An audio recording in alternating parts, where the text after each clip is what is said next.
This is my 2005 Volkswagen T5 Transporter.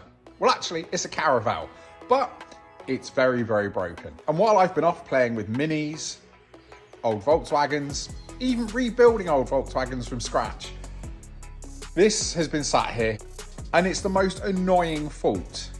Now, if any of that other stuff sounds like stuff you might be interested in, go back after this, take a look at some of the other videos, and maybe even subscribe. But this needs some love. Now, there's two annoying problems with this. One hasn't really been a problem until now, and that is the rear parking sensors do not work. We are in fact missing a parking sensor from here, but the side of the bumper is held in with wood screws. That wasn't really a problem until I moved, and I no longer have a driveway to park this van on, and I have to back this big old bus in between a bunch of parked cars. And the last thing I want to do is reverse this into one of my neighbour's cars.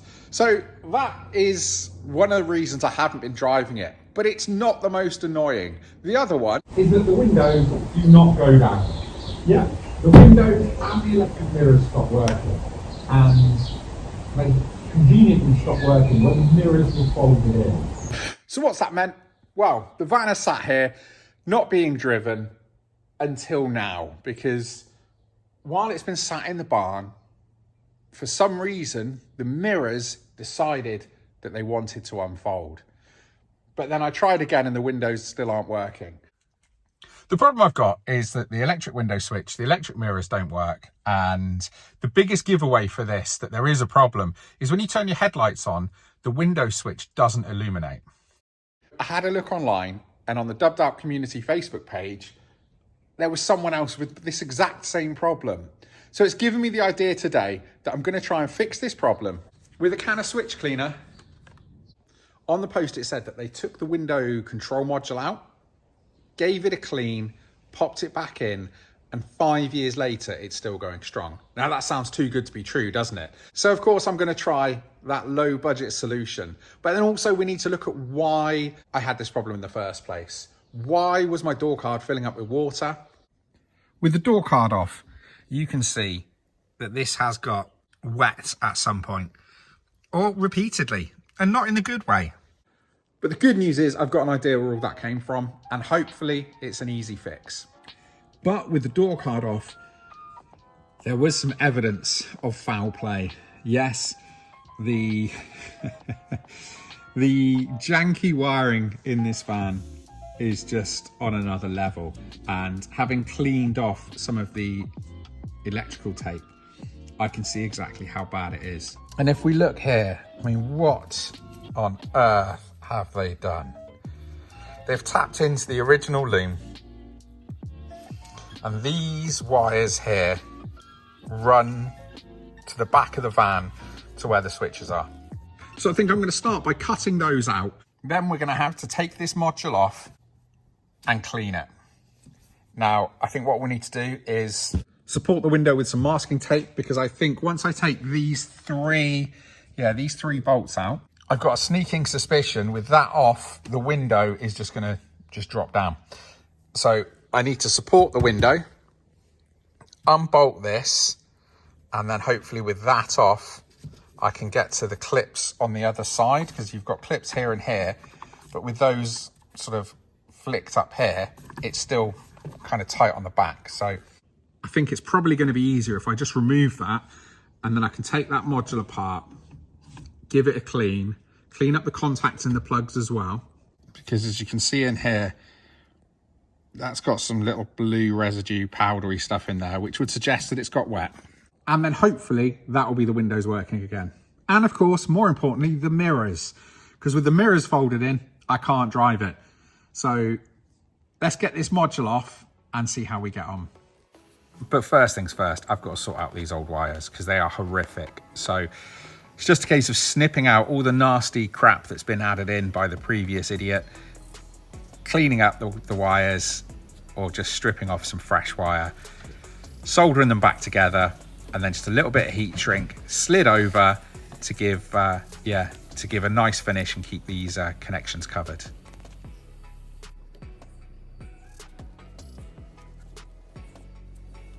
And with a little bit of heat to seal these, that's the first one done. Now just need to sort out the other 3. And then that'll be the wiring all sorted, and we can get on with the problem that we actually came here to look at. With the wiring soldered back to how it should be, it's time to get on with what I think the actual problem is.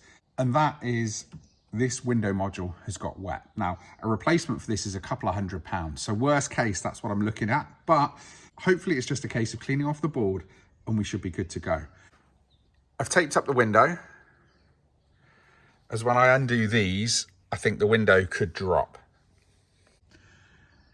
But looking at it, it's a big piece of glass. Hold on, I'm just going to put another couple of strips of tape on.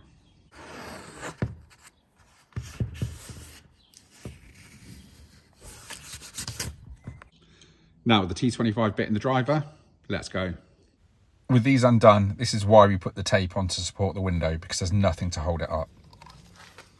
And here it is, the window module. So we've got the motor and we've got the control unit. So the control unit is the bit that we need to take apart. And you can see on the back here, where are we? There's a couple of clips. So these are the bits that I couldn't get to with it on the van. So I'm going to pop these off and we'll have a look and see what it's like inside. What do you think? Is it going to be a hot blue mess, or is it going to look pretty good and I'm going to have to look somewhere else for my faulty windows? Now, looking at this, this needs to slide off this way. So let's give it a little tap and see what happens. There we go.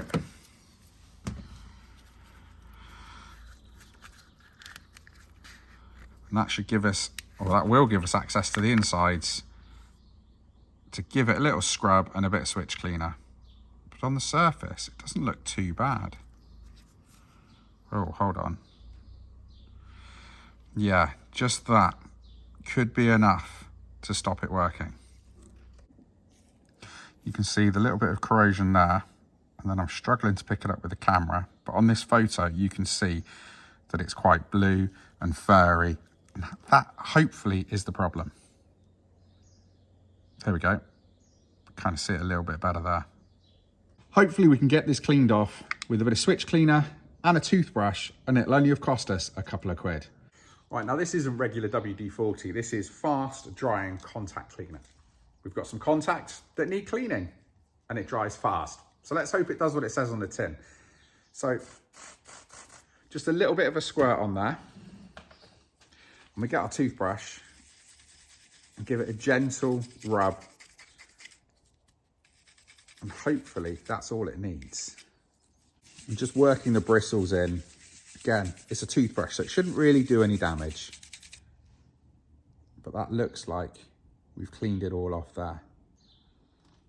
Again, it's really hard to see on camera, but hopefully that's it. We'll give it a little scrub in here too. It's a little bit harder to reach, but we'll do what we can.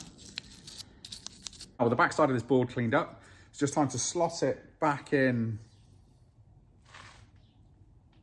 to the thing. There was a thing, hold on. Here we go. So we just need to slot this back in here. There's a couple of channels that the grooves go down. You can see there. That should just slide in like that. And there we go. Have we saved ourselves a couple of £100? Worst case, we've just got to buy a new one. But for a couple of quid, it seemed like a good idea to try this. So does it work? Well, let's put the module back in and find out.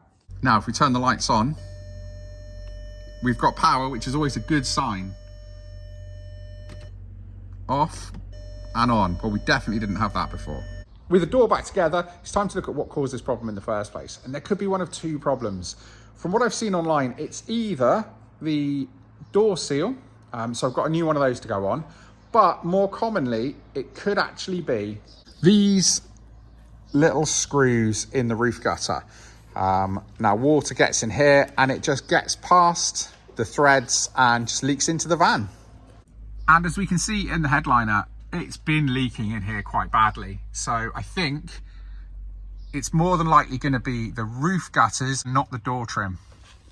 So with a T25, I'm just going to undo these, put a bit of black silicone in, nip them back up, let the silicone go off, and hopefully that's fixed it. Yeah, that's not very tight at all.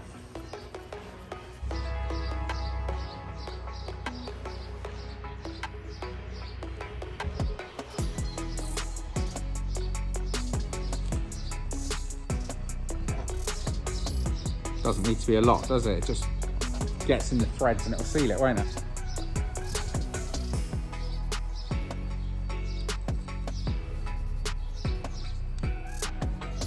Well, with the holes at the top sealed up, the van back together, I guess there's only one thing for it. We've got to test, does this window work? Yes! The window works. So it looks like that little fix has cost a couple of quid, no more than £5, and the van is back to its old self. We've got working windows, we've got working mirrors, and the best thing is, it probably only took a couple of hours to sort this and cost probably no more than £5. Tiny little bit of silicone sealant, a toothbrush, and a little spray of switch cleaner. Now, with the windows and the mirrors working again, I guess the next thing to tackle are the parking sensors. But that's definitely something for another video, because we're going to need to take the bumper off. At that point, I'm better off just replacing the bumper, because that one's cracked and damaged and has got chunks missing. So we'll replace that. We may have to get some new parking sensors. But as well as replacing the bumper, we're also going to do some other cosmetic upgrades to this van. It's long overdue, and yeah, I'm really happy now that the mirrors are working and we can actually get out and about in the van again. So if you're not subscribed already, subscribe to the channel, press the bell notification to be notified when the next one is uploaded. And in the meantime, here's a video YouTube thinks you might think is cool.